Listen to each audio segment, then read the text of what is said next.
आज हम लोग सॉल्यूशन यानी बिलियन से संबंधित वीवीआई ऑब्जेक्टिव पढ़ेंगे, जिसका आज पार्ट 1 है।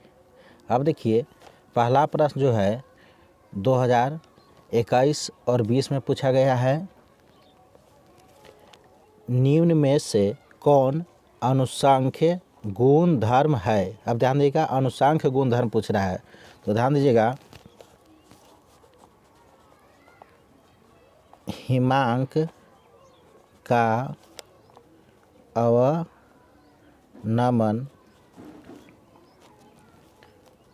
वाष्प दाब का आपेक्षिक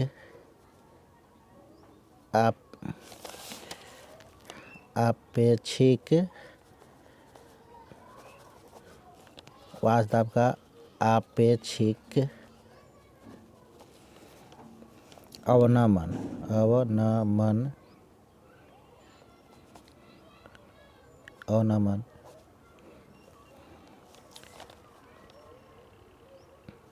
क्वथनांक का उन्नयन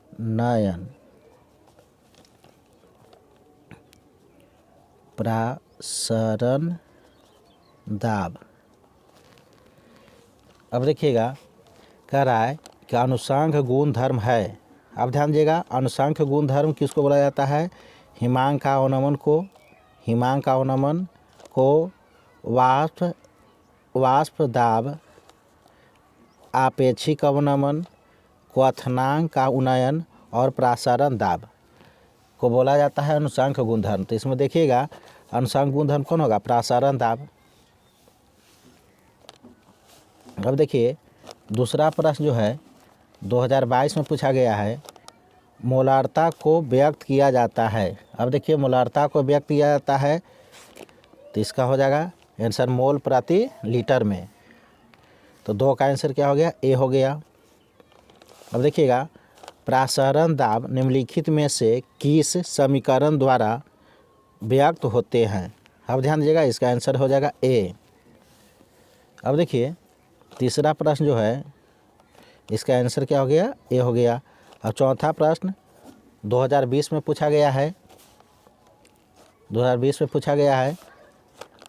अर्धपारगम झिल्ली से प्रसारण क्रिया में निकल पाते हैं। तो अर्धपारगम झिल्ली से प्रसारण की क्रिया में कौन निकल पाएंगे? तो विलायक के अणु। तो 4 का आंसर क्या हो गया? बी हो गया। 4 का आंसर बी, विलायक के अणु। अब देखिए, पांचवा प्रश्न जो है 2020 में पूछा गया है कि आदर्श विलयन का निम्न में से कौन गुण है। अब देखिए, आदर्श विलयन का निम्न में से कौन गुण है? तो ध्यान दीजिएगा, राउल्ट नियम पालन करता है उसको आदर्श विलयन बोलते हैं। तो यह राउल्ट के नियम पालन करता है। आंसर क्या हो गया? 5 का आंसर ये हो गया। और राउल्ट का नियम पालन नहीं करेगा उसको अनादर्श विलयन बोलते हैं। तो आदर्श विलयन पूछ रहा है कि आदर्श विलयन के लिए क्या हो जाएगा? यह राउल्ट के नियम पालन करता है। आंसर हो गया ए। 5 का आंसर ये हो गया। अब छठा प्रश्न जो है, विलयन में विलेय तथा विलायक के मोल प्रभाजों का योग होता है। अब देखिए, मोल प्रभाज जोड़ते इसका वैल्यू 1 होता है। अब देखिए, अगर विलेय के मोल प्रभाज निकालना रहेगा तो n/n प्लस n हो जाएगा, और विलायक का मोल प्रभाज बड़ा n लिखेंगे, n/n प्लस n, दोनों का एलसीएम लेंगे तो n प्लस n हो गया, इसका एलसीएम हो गया। अब देखिए, इसे भाग दीजिएगा, 1 मिलेगा तो n हो जाएगा, प्लस इसे भाग देंगे 1 मिलेगा, 1 से गुना करेंगे तो n मिलेगा, n कट जाएगा, इसका वैल्यू क्या होगा? 1 होगा। तब मोल प्रभाज देखिएगा, विलयन में ये विलेय का मोल प्रभाज लिए, विलायक का मोल प्रभाज लिए, दोनों को जोड़ दिए, जिसका वैल्यू कितना मिला? 1 मिला। तो विलयन में विलेय तथा विलायक के मोल प्रभाजों का योग होता है, कितना होगा? 1। आंसर क्या हो जाएगा? सी हो जाएगा। तो 6 का आंसर सी हो गया। 7वां प्रश्न जो है, निम्नलिखित में कौन सा अनुसांख्य गुण धर्म नहीं है? अब देखिएगा, अनुसांख्य गुण धर्म देखना है इसमें, अनुसंख्य गुण धर्म। अब देखिए हिमांक का अवनमन जो है अनुसंख्य गुण धर्म है, अब नहीं देखना है इसमें। अब देखिएगा आवास दाब का आपेक्षिक अवनमन अनुसंख्य गुण धर्म है, क्वथनांक अवनयन है, एगो प्रासरण दाब होता है, प्रासरण दाब। अब देखिएगा लेकिन कह रहा है कि अनुसंख्य गुण धर्म नहीं है, तो ध्यान देगा हिमांक का अवनमन, क्वथनांक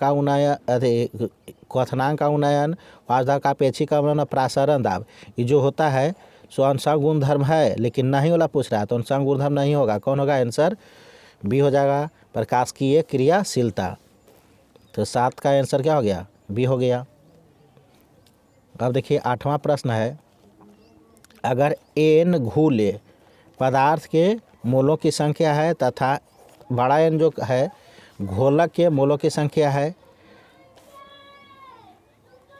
तो घूल के मोल प्रभाज। अब देखिएगा जिसका पूछेगा उसका मोल, उसके मोलों की संख्या ऊपर होगा, तो घूल का पूछ रहा है, घूल का, तो घूल के मोल की संख्या को कितना से छोटा एन से लिखा गया है, तो छोटा एन ऊपर होगा और दोनों का जोड़ दिया जाएगा, तो आंसर क्या हो गया?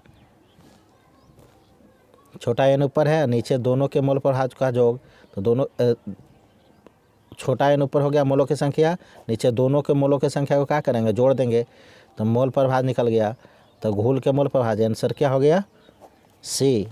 8 का आंसर सी हो जाएगा। और घोला का पूछता तो आंसर बी हो जाता, लेकिन घोल का पूछ रहा है, तो 8 का आंसर सी। अब देखिए 9वां प्रश्न, शुद्ध जल का पीएच मान होता है, तो शुद्ध जल का पीएच मान कितना होता है? 7 होता है, तो 9 का आंसर क्या हो गया? डी। अब देखिए 10वां, समुद्र जल का परिसारक दाब लगभग होता है, तो 30 एटीएम होता है, आंसर क्या हो गया? ए। 10 का आंसर है। 11 देखिए, पहाड़ों पर जल का क्वथनांक कम होता है क्योंकि वहाँ वायुमंडलीय दाब क्या होता है? कम होता है, आंसर क्या हो गया? वहाँ वायुमंडलीय दाब कम होता है, आंसर ए हो गया। तो 11 का आंसर क्या हो गया? ए।